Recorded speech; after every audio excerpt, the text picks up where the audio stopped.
Hello and welcome back to my kitchen. Today we're going to be cooking a recipe from the Necronomnomnom Cookbook. Been a hot minute since I've done anything from it, so I'm very excited to dive back in and try another one of their recipes out. And today we're going to be making the Shogg pockets. The ingredients you're going to need are a little bit of butter to grease your baking sheet with. You also need some pizza dough, tomato sauce, meatballs. These are homemade mini meatballs. You can certainly use frozen ones. I would just cut and quarter them.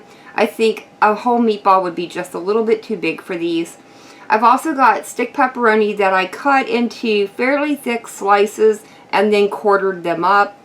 And I've got some mozzarella and cheddar cheeses, and these are all the ingredients. So let's get them moved out of the way and we can start bringing our dish together.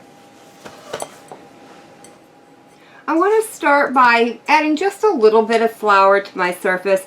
I find these store-bought pizza doughs to be just a tad bit on the sticky side. Let's go ahead and get that out of the bowl. And I'm going to add just a little bit of flour to the top.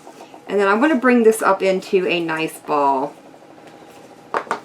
I find by balling it up, it makes it a little bit easier to try and divide it as evenly as you can.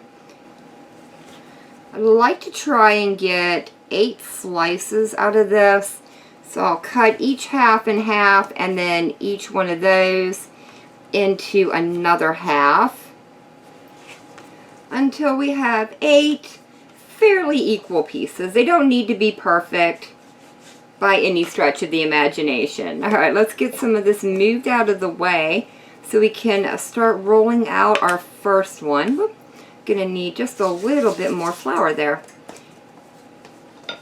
Alright, with a rolling pin, I just want to roughly shape these. These do not need to be, again, perfect. I kind of want them looking a little bit jagged and awkward looking. If you're having a little bit of problem with your dough kind of snapping back, just roll it out a little bit and then let it rest for a minute or two, and that'll kind of ease some of those gluten tensions that are in the dough, and it'll start rolling out just a little bit better.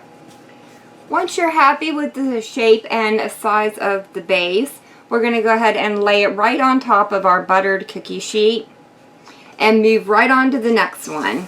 Now that I have all of my dough pieces rolled out, I've got 4 of them on my cookie sheet. They're going to be the base, and then the other 4 that I have over here to the side are going to be the ones that are going to go on top.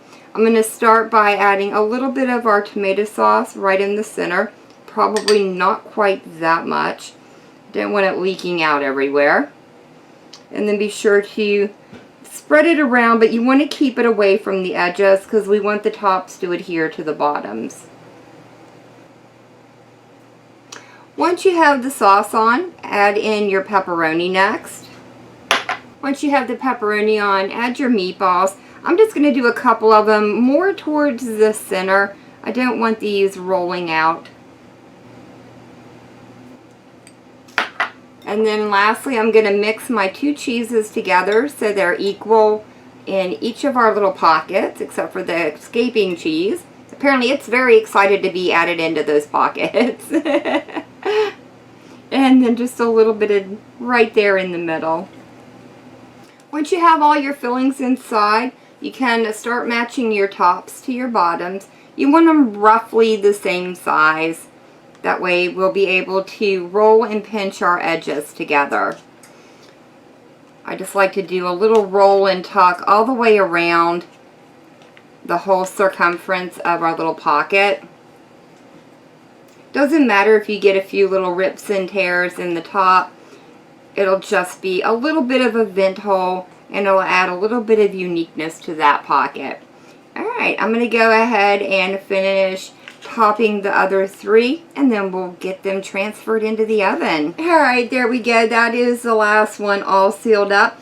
These are going to go into a 375-degree oven for about 15 minutes or until they're a lovely golden brown and baked all the way through.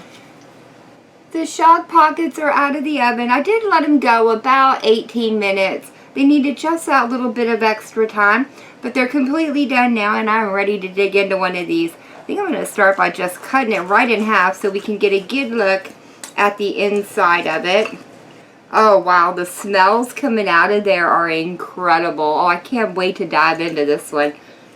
Very excited, but I get excited about dinner all the time. I think these would be really good for like a quick lunch if you had all the ingredients just hanging out in your refrigerator. Ooh, my pepperoni escaped. Let's shove that all back in there. Definitely want to get a bite of it.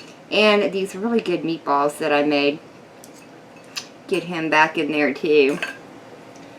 These are so good. They really do make my inner kid happy. Definitely glad I made them today, and I'll certainly be making them again in the future. The only thing I might change up is add some pizza sauce in here instead of just the plain tomato sauce. But that's a personal preference and totally up to you. But that is going to be it for me for the day. If you have enjoyed this video, please leave me a comment down below. If you tried this recipe out, let me know how it turned out for you. As always, thank you all so very much for joining me today. I'm the Vault Girl. I hope you guys have enjoyed, and I hope I'll see you in the next one.